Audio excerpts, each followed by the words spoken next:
आशा international school की तरफ से आप सभी का इस वीडियो में स्वागत है। प्यारे बच्चों, आज हम हिंदी साहित्य का द्वितीय अध्याय जैसा सवाल वैसा जवाब पढ़ेंगे।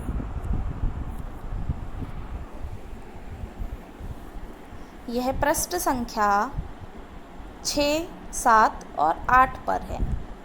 तो आइए शुरू करते हैं।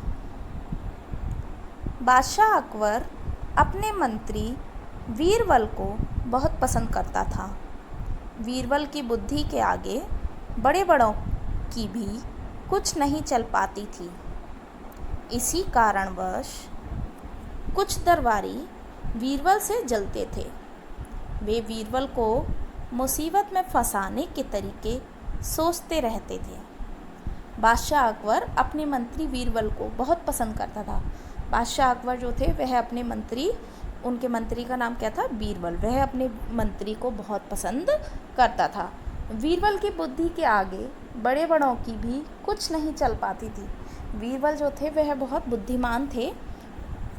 वह इतने बुद्धिमान थे कि वे बड़े बड़ों जो भी उनसे बड़े थे उनकी भी उनके आगे बुद्धि के आगे कुछ भी नहीं चल पाती थी। इसी कारण कुछ दरबारी बीरबल से जलते थे। यह कारण था कि कुछ जो दरबारी थे वह सभी बीरबल से जलते थे, मतलब ईर्ष्या करते थे। वे बीरबल को मुसीबत में फंसाने के तरीके सोचते रहते थे। वह क्या करते थे कि कैसे भी करके बीरबल को फंसाने के तरीके सोचते रहते थे। जो और दरबारी थे वह बीरबल को फंसाने के तरीके सोचते रहते थे। अकबर के एक खास दरबारी ख्वाजा सरा को अपनी विद्या और बुद्धि पर बहुत अभिमान था। अकबर के एक खास दरबारी जो थे उनका नाम ख्वाजा सरा था। वह अपने बुद्धि पर बहुत घमंड करते थे। बीरबल को तो वे अपने सामने निरा बालक और मूर्ख समझते थे।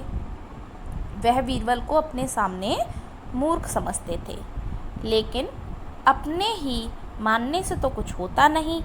लेकिन ऐसा तो नहीं है कि अपने मानने से कुछ होता है। दरबार में बीरबल की ही तूती बोलती थी। ख्वाजा साहब की बात ऐसी लगती थी जैसे नक्कार खाने में तूती की आवाज़। ख्वाजा साहब की चलती तो वे बीरबल को हिंदुस्तान से निकलवा देते, लेकिन निकलवाते कैसे? अगर ख्वाजा साहब की चलती तो वह बीरबल को हिंदुस्तान से निकलवा देते, लेकिन वह कैसे निकलवा सकते थे? एक दिन ख्वाजा ने बीरबल को मूर्ख साबित करने के लिए बहुत सोच विचार कर कुछ मुश्किल प्रश्न सोच लिए।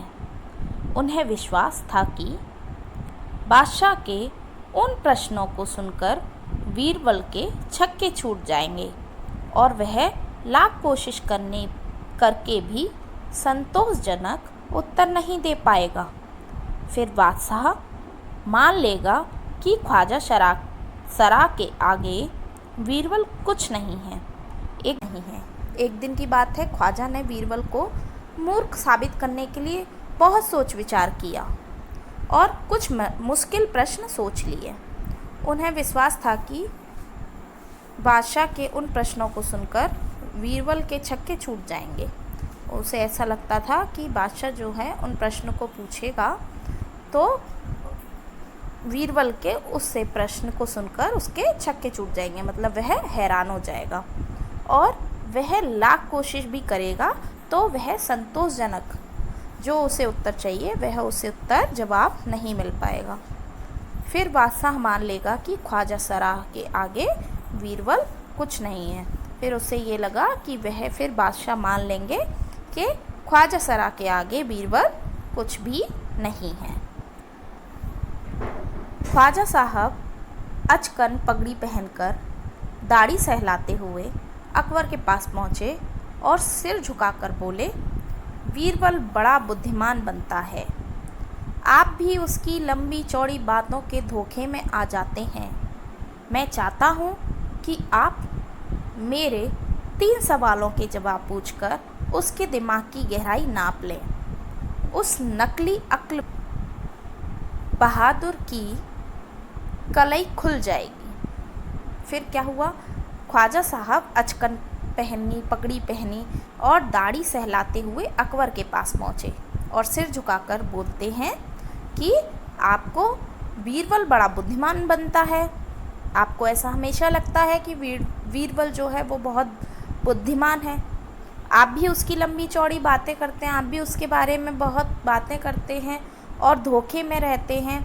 मैं ये चाहता हूँ कि मैं आपको 3 सवाल देता हूँ, वो आप उससे पूछिएगा, उससे उस बीरबल की दिमाग की गहराई का पता चलेगा और आपको ये भी पता चलेगा कि वह उसकी अक्ल कितनी बहादुर है और उसकी अक्ल कितनी बड़ी है, उसके सब राज खुल जाएंगे।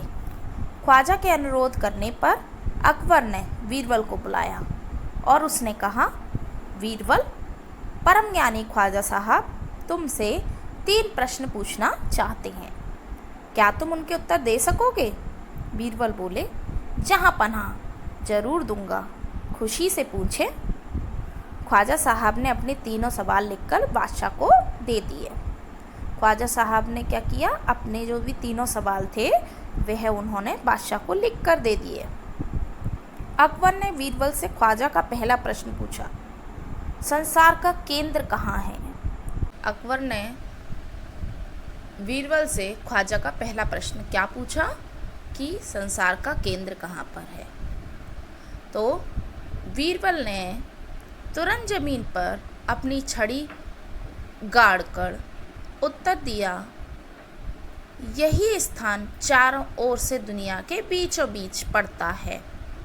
यदि ख्वाजा साहब को विश्वास ना हो तो वे फीते से सारी दुनिया को नापकर दिखा दें कि मेरी बात गलत है।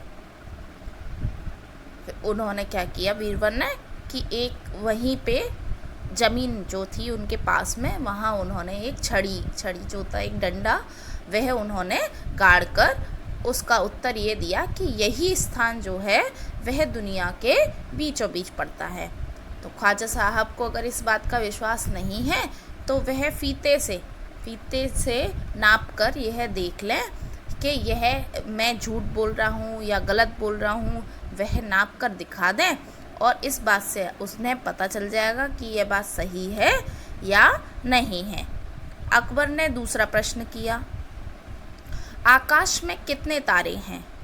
अकबर ने दूसरा प्रश्न उनसे किया जो ख्वाजा ने लिख के दिया था कि आकाश में कितने तारे हैं। बीरबल ने एक भेड़ मंगवाकर कहा, इस भेड़ के शरीर में जितने बाल हैं उतने ही तारे आसमान में हैं। ख्वाजा साहब को इसमें संदेह हो तो वे बालों को गिनकर तारों की संख्या से तुलना कर लें। अब बीरबल ने क्या किया, बीरबल से दूसरा सवाल पूछा गया था कि आसमान में तारे कितने हैं। तो बीरबल ने क्या किया, एक भेड़ मंगवाया और कहा कि इस भेड़ के शरीर पर जितने भी बाल हैं उतने ही तारे आसमान में हैं। यदि ख्वाजा साहब को कोई संदेह हो, अगर उन्हें लग रहा हो कि ऐसा नहीं है, यह गलत है, मैं गलत कह रहा हूँ, तो वह इनके सारे बाल गिन लें और जो भी इसके बाल हैं उसकी तुलना तारों से कर लें तो उन्हें पता चल जाएगा। तो अब अकबर ने तीसरा सवाल किया, संसार की आबादी कितनी है? अकबर ने अब उसका तीसरा सवाल पूछा। उन्होंने पूछा कि संसार की आबादी कितनी है, आबादी मीन्स जनसंख्या कितनी है। बीरबल ने कहा, जहाँ पनाह संसार की आबादी पल पल घटती बढ़ती रहती है, क्योंकि हर पल लोगों का मरना जीना लगा ही रहता है। इसलिए यदि सभी लोग को एक जगह इकट्ठा किया जाए तभी उनको गिनकर ठीक ठाक संख्या बताई जा सकती है। तो बीरबल से कहा गया कि अब ये बताइए कि संसार की आबादी कितनी है। तो बीरबल ने बोला कि जहाँ पनाह संसार की आबादी पल पल घटती बढ़ती रहती है, क्योंकि यह नहीं पता है कि कौन कब जी रहा है, कौन कब मर रहा है। तो इसका पता लगाने के लिए आप सबको इकट्ठा कर लीजिए, एक जगह सभी अगर इकट्ठे होंगे तो मैं उन्हें गिनकर सही से बता पाऊंगा कि वह संख्या में कितने हैं। बादशाह को बीरबल के उत्तरों से संतुष्ट हो गया। बादशाह तो बीरबल के उत्तरों से संतुष्ट हो गया, लेकिन ख्वाजा साहब नाक मुँह सिकोड़ कर बोले, ऐसे गोल मोल जवाबों से काम नहीं चलेगा जनाब। बीरबल ने जो जवाब दिए थे उससे बादशाह तो संतुष्ट थे, उन्हें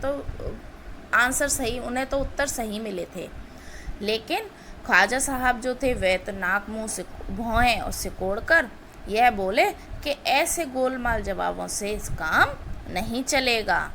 बीरबल बोले, ऐसे सवालों से ऐसे ही जवाब होते हैं। वो बोलते हैं कि ऐसे जो आपने सवाल जैसे पूछे हैं वैसा ही जवाब होता है, पहले मेरे जवाबों को गलत साबित कीजिए तब आगे बढ़िए। तो बीरबल ने बोला कि आपको अगर ऐसा लगता है कि ऐसे सवाल का ऐसा जवाब नहीं है तो पहले जो मैंने सवाल के उत्तर दिए हैं पहले उन्हें गलत साबित तो कीजिए। ख्वाजा साहब से फिर कुछ बोलते नहीं बना। ख्वाजा साहब फिर क्या हुआ, वह चुप हो गए, क्योंकि वह उन सवालों को गलत साबित नहीं कर सकते थे। तो आज हमने क्या पढ़ा? पाठ जैसा सवाल वैसा जवाब।